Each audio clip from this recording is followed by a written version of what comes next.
Припусти. Припусти. Фиксируйся.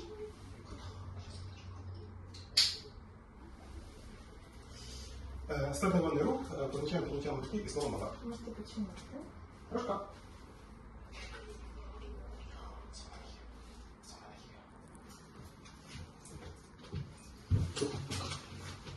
Ты куда?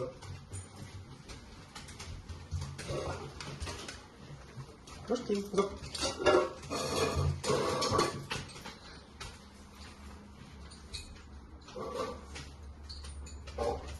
Рука.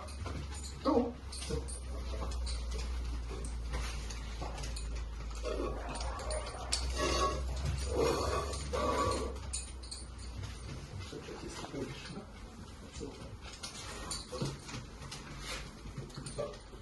Не могу помещать, что там.